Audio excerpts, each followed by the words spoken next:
براہ مہربانی ہمارے اس چینل کو سبسکرائب کیجیے، ویڈیو کو لائک کیجیے اور زیادہ سے زیادہ شیئر کیجیے۔ جزاک اللہ۔ بسم اللہ الرحمن الرحیم۔ پکار ٹی وی پر خوش آمدید۔ جیسا کہ رمضان کا مقدس مہینہ شروع ہو چکا ہے اور یہ وہ مہینہ ہے کہ جس میں قرآن نازل ہوا اور اس مہینے کو قرآن کی بہار بھی کہا جاتا ہے، تو اسی سلسلے میں ہم اپنے دیکھنے والوں کے لیے ایک قرآن کے حوالے سے سلسلہ شروع کر رہے ہیں تاکہ اس مہینے کی برکت سے ہمارے دیکھنے والے قرآن سے زیادہ استفادہ کر سکیں۔ قرآن مجید لوگوں کی ہدایت کے لیے دلیلوں کا مجموعہ اور یقین کرنے والوں کے لیے ہدایت، رحمت اور شفا ہے۔ اللہ تعالیٰ نے اپنی اس کتاب کی حقانیت پر مہر حقیقت ثبت کرتے ہوئے ارشاد فرمایا ہے۔ سورہ بقرہ آیت نمبر 2۔ یہ وہ کتاب ہے کہ اس میں کوئی شک اور شبہ کی گنجائش نہیں۔ قرآن مجید تمام آسمانی صحائف و کتب کا مجموعہ، تمام ظاہری اور مخفی علوم کا مخزن ہے۔ یہ افضل ترین کتاب جو انبیاء اور مرسلین میں سب سے افضل رسول حضرت محمد مصطفیٰ صلی اللہ علیہ وآلہ وسلم پر نازل ہوئی اور تمام امتوں سے افضل امت محمدیہ کی ہدایت کے لیے افضل ترین ماہ کی تمام راتوں سے افضل ترین رات یعنی شب قدر میں نازل ہوئی۔ اس کتاب میں فصاحت و بلاغت اور نظم و نسق کے ساتھ اخلاقیات و معاملات و امر و نہی،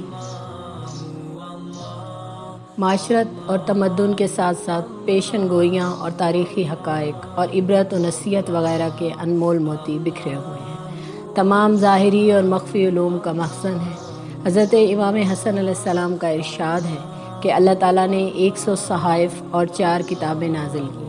ان تمام صحائف کے علوم توریت، زبور اور انجیل میں ودیعت کیے، پھر ان تینوں کتابوں کے علوم قرآن مجید میں یکجا کر دیے، جس کی بابت حضرت ابن عباس کا قول مشہور ہے کہ آپ نے فرمایا کہ اگر میرے اونٹ کے باندھنے کی رسی بھی گم ہو جائے تو وہ بھی مجھے قرآن میں سے مل جائے گی۔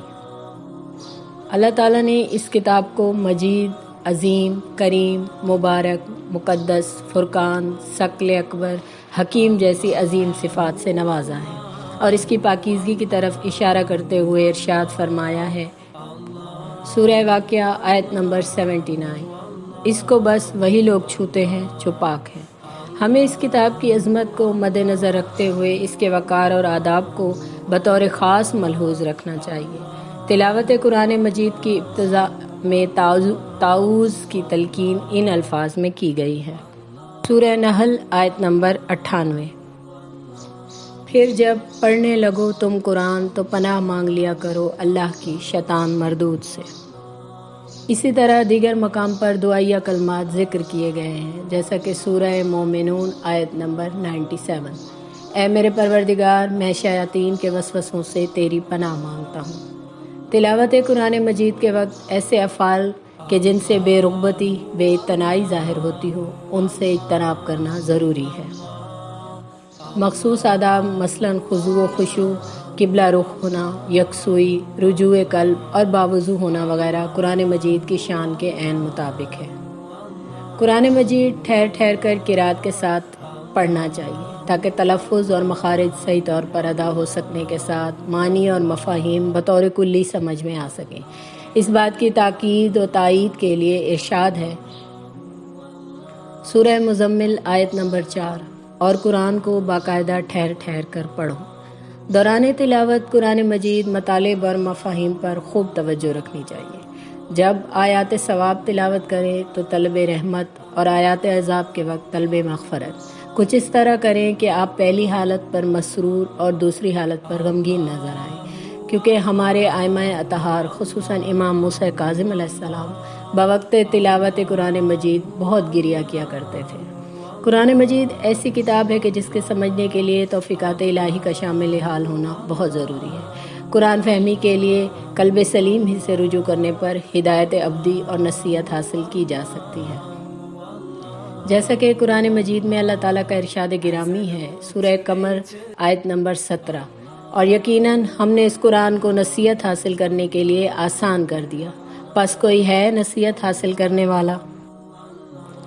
بس اس کے احکام و فرامین پر عمل پیرا ہوں تاکہ دنیاوی اور اخروی سعادتیں حاصل کر کے مصیبتوں اور پریشانیوں سے نجات حاصل کی جا سکے۔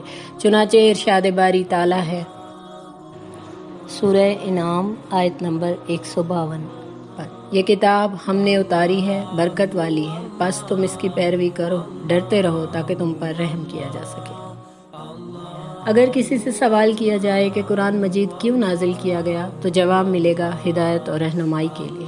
اگر پوچھا جائے کہ وہ ہدایت اور رہنمائی کیسے ملے گی تو جواب ہوگا کہ سوچ سمجھ کر پڑھنے سے۔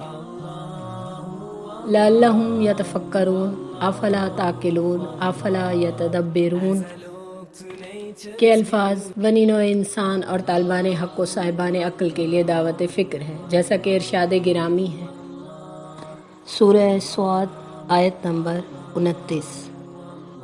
کتاب جسے نازل کیا ہم نے تمہاری طرف بڑی برکت والی ہے، اور اس غرض سے کہ غور و فکر کریں اس کی آیات پر اور نصیحت حاصل کریں اس سے عقل و شعور رکھنے والے۔ جب دنیا میں کوئی کتاب بغیر سوچے سمجھے پڑھی نہیں جاتی تو ہم مسلمان اپنی پاک بابرکت آسان فصیح واضح اور ہادی کتاب کو سمجھنے کی کوشش کیوں نہیں کرتے؟ کیا ہم مردہ دل ہونے کے ساتھ اس آیت کے مصداق تو نہیں، جیسا کہ ارشاد باری تعالیٰ ہے سورہ محمد آیت نمبر 24۔ کیوں غور نہیں کرتے قرآن پر؟ کیا ان کے دلوں پر تالے چڑھے ہوئے ہیں؟ قرآن مجید جہاں الہامی کتاب ہونے کے ناطے اپنے اندر مختلف قسم کے فوائد لیے ہوئے ہے، وہاں قرآن ایک بہترین ہادی بھی ہے جس کے مطالعے سے انسان بے راہ رو انسان کی کایا بھی پلٹ جاتی ہے اور وہ ہدایت پا لیتا ہے، جیسا کہ ارشاد باری تعالیٰ ہے سورہ بنی اسرائیل آیت نمبر 9۔ یہ قرآن بلا شبہ راستہ بتاتا ہے جو سب سے سیدھا ہے۔ اسی طرح قرآن مجید اسلوبی بیان کا سرچشمہ، فصاحت و بلاغت کا شاہکار ہونے کے ساتھ ساتھ ایک بہترین واعظ بھی ہے، البتہ اس کی نصیحت حاصل کرنے کے لیے خوف الہی یعنی تقویٰ کا ہونا اولین شرط ہے۔ آل عمران آیت نمبر 138 میں اللہ تعالیٰ فرماتا ہے یہ واضح تنبیہ ہے ائمۃ الناس کے لیے اور ہدایت اور نصیحت ہے متقیوں کے لیے۔ اے مسلمانوں، ڈرو میدان محشر کے اس لمحے سے کہ جب خاتم الانبیاء حضرت محمد مصطفیٰ صلی اللہ علیہ وآلہ وسلم بارگاہ الہی میں یوں نوحہ و فریاد کریں گے۔ سورہ فرقان آیت نمبر 30۔